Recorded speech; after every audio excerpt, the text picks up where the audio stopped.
এখন সন্ধেবেলায় দিয়ে এখন ওই 5:30 মতন বাজে। ছেলে বলছে মাম্মা মামা একটু পাস্তা নয় চাউমিন করে দাও। তো চাউমিনও আছে, তা আমি ভাবলাম পাস্তাটাই করে দিই তাহলে। দিয়ে এই যে পাস্তা নিয়ে নিয়েছি, ছেলে আর আমি খাবো, ওর পাপা অফিসে গেছে। তো পাস্তার রেসিপিটা তোমাদের সঙ্গে আমি শেয়ার করব। এই দেখো আমি কি নিয়েছি, পেঁয়াজ পাতা।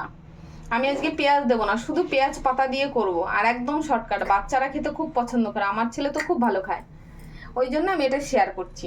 আর এইদিকে এই যে একটু মতন 2 চামচ মতন টমেটো সস, 1 চামচ সয়া সস, যাতে দোকানের মতন একটু ফ্লেভার আসে, সেই জন্য এরকম দোকানের মতন করেই করছি। পাস্তা মশলা একটু লাস্টে দিয়ে দেবো। আমি জল গরম বসিয়ে দিয়ে দিয়েছি, আর দিয়ে দিয়েছি 1 চামচ সাদা তেল। এবার পাস্তাটা সেদ্ধ হতে দেবো।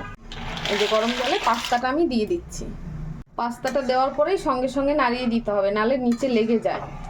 1-2 বার নাড়িয়ে দিলে আর লেগে যাওয়ার চান্স থাকবে না।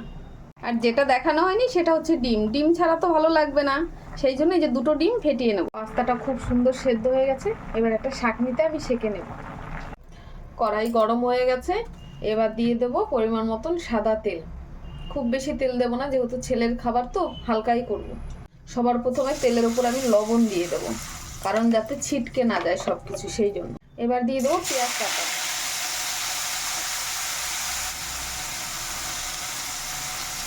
পেঁয়াজ পাতাটা ভাজাবো, আমি বারবার তুলবো না, ভেজে ভেজে তুলবো না, আমি একসঙ্গেই করবো, যেহেতু অল্প একটু পাস্তা করছি তো সেই জন্য।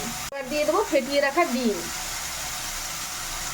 ডিমটা দিয়ে খুব সুন্দর করে এরকম করে ফেটিয়ে নেবো, এর মধ্যেই ভেজে নেবো একদম ভুজিয়ার মতন করে। সব সময় নাড়িয়ে রাখতে হবে, তাহলে একাই ভুজিয়ার মতন হয়ে যাবে।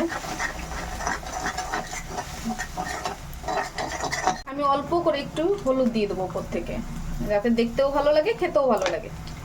ছেলে যেহেতু খুব একটা ঝাল খেতে পারে না, সেই জন্য আমি একটাই কাঁচা লঙ্কা দেবো। যে মাঝখানটা একটু ফাঁকা করে নিয়েছি, ওখানটায় তেল এসছে একটু, ওর মধ্যেই দিয়ে দেবো। এরকম কেচি দিয়ে কেটে কেটে পিস পিস করে দিয়ে দেবো। এবার দিয়ে খুব সুন্দর করে ভাজা হয়ে গেছে, এবার দিয়ে দেবো এই যে জল ঝরানো পাস্তা। আমি জল ঝরিয়ে পাস্তাটা আবার খুব সুন্দর করে নর্মাল জলে ধুয়ে নিয়েছি, যে কারণে এই যে এরকম ঝরঝরে হয়েছে, একটার সঙ্গে একটাও লাগেনি।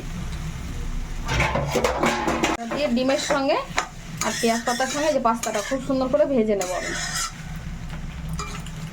পাস্তাগুলো খুব সুন্দর করে ভেজে নিয়েছি, ডিম, পেঁয়াজ পাতা, পাস্তা, লবণ, হলুদ, লঙ্কা সব একসঙ্গে ভাজা ভাজা হয়ে গেছে। এবার আমি যেটা করব, একে একে বাকি মশলাগুলো দিয়ে দেবো। এই যে পাস্তা মশলা দিয়ে দিচ্ছি, দোকানে কিনতে পাওয়া যায় প্যাকেটে, সেইগুলো। এবার দিয়ে দেবো সয়া সস। এবার দিয়ে দেবো এই যে টমেটো সস। এবার দিয়ে 3টে খুব সুন্দর করে মেশাতে হবে, মিশিয়ে নেওয়া হয়ে গেলেই রেডি। এবার এই যে এরকম নাড়িয়ে নাড়িয়ে খুব সুন্দর করে মিশিয়ে নেবো সব কিছু। যত ভালো মেশানো হবে তত খেতে টেস্টি হবে। কালারটা কেমন চেঞ্জ হয়ে যাচ্ছে না?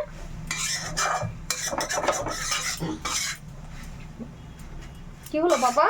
মাম্মাম বলো। পাস্তা কি কমপ্লিট? হ্যাঁ বাবা, পাস্তা কমপ্লিট। সসটা দেবে কখন? এই তো সব দেওয়া হয়ে গেছে, এই যে এবার নামিয়ে সার্ভ করব তোমার জন্য। সসটা কোথায়? দেওয়া হয়ে গেছে, সব কিছু দেওয়া হয়ে গেছে। নামাও না। এই তো ছেলের আর তরই সইছে না। এটা প্লেট দিয়ে আছে। প্লেট দিয়ে আছো? হ্যাঁ দাও। এই তো দেখো কত সুন্দর ঝরঝরে হয়েছে। ছেলে প্লেট চামচ সব নিয়ে দাঁড়িয়ে আছে কখন থেকে, কখন খাবে। হ্যাঁ পাস্তা জানো তো আমার খেলে অনেক দারুণ লাগে, একদম পুরো টেস্টি লেগে যায়। তাই? পাস্তা খেলে অনেক টেস্টি লেগে যায়? হ্যাঁ ঠিক আছে চলো দিচ্ছি। হয়েছে? তার সাথে আবার পেটও ভর্তি হয়ে যায়। পেটও ভর্তি হয়ে যায়, বাহ। তুমি নিজে নিজে এই থালাগুলোতে ভাত খাইয়ে দেবে, হ্যাঁ। আমি নিজে নিজে প্লেটে পাস্তা খাবো একা একা। তাই? ভাতটা আমি বড় থালায় খাওয়াবো, আর পাস্তাটা নিজে নিজে খাবে? হ্যাঁ তাহলেই বড় হয়ে যাবে। হ্যাঁ। বাহ, দেখো বন্ধুরা, সব সময় এরকম বায়না করে। আমার ঘরে যত রান্না হয় না, সব ছেলের আবদারেই আমি করি। তখন আমি আওয়াজ শুনতে পাই, আর সাথে সাথে রান্নাঘরে এসে তোমার তোমার দেখে কি কি রান্না হচ্ছে। তাই? হ্যাঁ। দেখো, তোমাদের তো আমি বলি, তোমরা হয়তো ভাববে যে ছেলের নাম করে আমি হয়তো মামা। করি, কিন্তু একদমই না। ও মামা, বলো। তেল দিয়েছো? তেল সব দিয়েছি বাবা, হয়ে গেছে, চলো। তেল দিয়েছে তো? একদম। দেখো, এই দেখো পাস্তা নামিয়ে একদম সার্ভ করে রেডি করে দিয়েছি। এবার ছেলে দাঁড়িয়ে আছে, খাবে। তো রান্নাটা যদি তোমাদের ভালো লাগে, অবশ্যই লাইক, কমেন্ট, শেয়ার করবে, আর চ্যানেলটাকে ফলো করে দেবে। বাচ্চাদের জন্য এরকমই খাবার হালকা পাতলা দরকার। ওই জন্য আমিও আমার ছেলের আবদারই প্রত্যেকটা রান্নাই তোমাদের সঙ্গে শেয়ার করি। যদি তোমাদের ভালোবাসায় এগিয়ে যেতে পারি তাহলে তো আমার স্বপ্নটা পূরণ হবে। আর যদি এগিয়ে যেতে না পারি, এই রান্নাগুলো আমার ভবিষ্যতের জন্য থেকে যাবে, যাতে আমার ছেলে দেখতে পারে আমার মা কি রান্না করে ছোটোবেলায় আমাকে খাইয়েছে। তো চলো আজকের মতন এই পর্যন্তই, টাটা।